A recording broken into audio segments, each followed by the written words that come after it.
Yeah, hey Alex, could you just weigh in on the challenge you've had this week? You've had guys out of practice, you've had to kind of uh, do offense, defense, and then kind of the stretch Armstrong thing. A couple of the guys have talked about it this week. Trying to keep them focused on, hey, like this is a year in which you may have to be adaptable. Yeah, it is that year, and I think everybody understands that. That's the one thing I love about the guys. I told them this morning and yesterday. It doesn't matter when we ask you to come to work.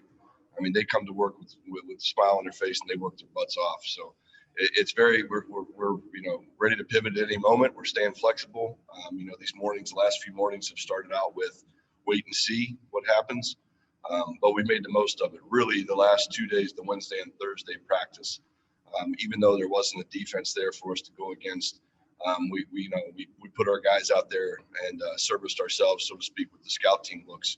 But the tempo, the fact that these guys were locked in, coming from the couches right to the practice field, I thought we had two of our better days of practice as far as crispness. Thanks, Jake. Nate Ulrich, you're up next. Hey, Coach, with some key guys from the defense not going to be able to play Sunday, including, Myles Garrett and Denzel Ward. Have you guys talked about that as an offense? And, obviously you want to play complementary football and it's a team game. So I'm wondering if that factors into, what you have to put on your shoulders as an offense. Yeah, I think it does every week. Every week our expectations are to take each drive down the field and finish in the end zone. So I don't think it really changes our approach. But yeah, there definitely is a real feeling of not urgency, but the fact that what the defense is going through, that the offense needs to be there for them, and complementary football will be key. But our approach every time, whether we get it on the -1 or the +1, is we're going to end in the end zone. Thank you, Nate. To Scott Petrick next. Hey, Coach. Kevin and Baker talked about the adjustments you guys made against the Eagles in the run game as the game went on. To you, what was the biggest kind of adjustment to get the running game going?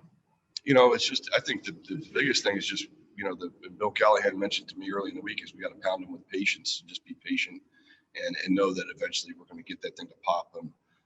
We did do some good things in the run game there in the second half, but as we get going, there's going to be times where, it's going to be tough sledding. We obviously know that we're going to run the ball, especially in those conditions. So the boxes get really heavy and loaded, playing the run.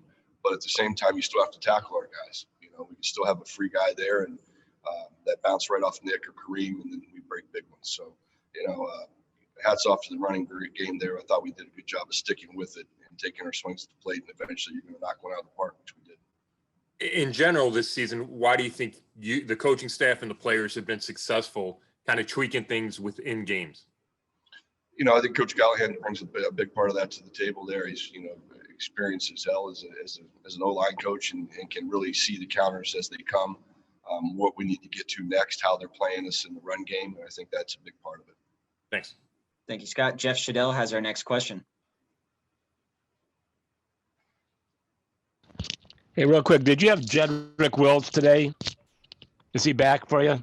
I haven't been out of practice yet, so I'm not going to discuss any of that. Thanks, Jeff. Jake Trotter, you're up.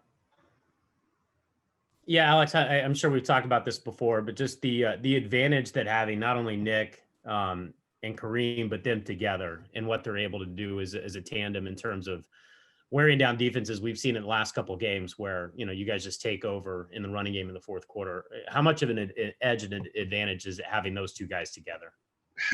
I was just, as you say that, I'm thinking through my head, it's like having two fighters in your corner. You got Mike Tyson and Evander Holyfield, and they both come out in different rounds. And you're facing a fresh guy that can knock you out with the home run punch, every time. And that's how it really feels. I mean, both of those guys are elite backs, and to have them, with the ability to keep them fresh at times and spell them with each other, I mean, it's a good problem to have for us. Is there any, what your playing career or coaching career, they remind you of as a tandem? Is anyone like that? Yeah, I was lucky enough to be in Buffalo. I had Fred Jackson and Marshawn Lynch. Those are the ones that's closest to me.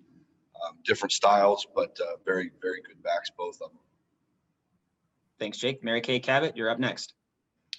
Yeah, Coach, can you talk about how important it's been for Baker these last 3 weeks and I think 94 straight passes now without an interception, and just kind of how much that's helped you guys? Yeah, a big focus every week offensively is the giveaways. We call them giveaways. We don't want to give the defense anything, and just the emphasis on that. You always say you get what you emphasize, and we talk about it a lot. Just making great decisions, being okay with an incompletion. I mean, I think I've said it before. There's always a guy that's open. I was taught this a long time ago, and that's the tuba player. So if anything bad happens, the tuba player in the second row is always open, so we can always throw it away and save the play. And you see that now. I think he had 3 throwaways in that game where he was under duress or things didn't work out how we planned, and he protected the down by throwing the ball away, as opposed to earlier in the season trying to do too much and trying to make a play when it's not there. Just save the play. Do you think this is a game in which maybe he can get the passing game going a little bit, and after 3 kind of weird weather games, have an opportunity to maybe open it up a little bit? I think we'll have the ability to throw the football from a weather standpoint. That has not been true the last 3 weeks. Really, it's been really tough with the wind, the 2 games, and then the constant rain last week. It has been tough. So hopefully, I know they're calling for some warmer weathers, maybe possibility of showers, but it can't be as bad as it's been the last 3 weeks. So the opportunity should be there. Thank you. Thank you, Mary Kay. Marla Ridenour, you're up next. Yeah, Coach, I know the holidays are always weird in the NFL, but did you even get to have Thanksgiving dinner yesterday? Oh, absolutely. Yeah. My coach does a great job. Family's important, and especially this year, having that time to reflect and be thankful. So we, as we always do, we were very flexible. We met virtually in the morning. And then all of a sudden we got the green light to come in. And I think I got into the building with about 12 minutes to go before we were on the field for the walkthrough. So that's just the way it goes. We had a heck of a practice. So yeah, it was different, but I think everybody got to get home, and hopefully they reached out to their loved ones and told them everything they know, that they missed them. And maybe next year we'll all be together. Yeah, thanks. Thanks, Marla. Nate Ulrich, we'll go to you. Hey, Coach, I know you weren't with him, but I'm wondering what you're seeing just from Joe Schobert, looking at the tape and how he's playing for Jacksonville. Yeah, Joe's a very consistent vet. Haven't played against him in Cincinnati for 2 years. Obviously, know what he brings to the table. He's a smart guy. He's going to be in the right place. You see that on the tape. He's a solid, very good linebacker for him. And that's probably, in my opinion, the strength of that group is that linebacker core with him and Jack. Thank you, Nate. Scott Petrick. Alex, what is it about Kadero that you like him in that kind of when he's the one receiver and you guys go jumbo with kind of those 3 tight ends? His physicality. That's the big thing. He has that ability to go in and dig out guys within the box in the run game. And then he has the speed and the ability in the pass game as well. So he does a lot of the dirty work, the stuff that goes unseen. We ask him to go down and block defensive ends at time. And he does that every time you ask him. So just his ability to be, productive in the run and the pass game. And then what does it do to defense when he's able to connect with Baker for some of the deep plays out of those sets that he did last week? Yeah, it keeps him off balance, really. You see him come into the game, and now you're saying, well, heck, it's probably could be a run, but now we're throwing the ball to him down the field as well. So he brings that ability to be flexible, whether it's run or pass. Thanks. Thank you, Scott. Back to Mary Kay Cabot. Yeah, just wondering, do you love to see Kareem hurdle like that, or do you get a little nervous when you see a play like that, or are you like, have at it? Have at it. You see that end zone. He's got a great nose for the end zone. I think he left from at the 4-yard line.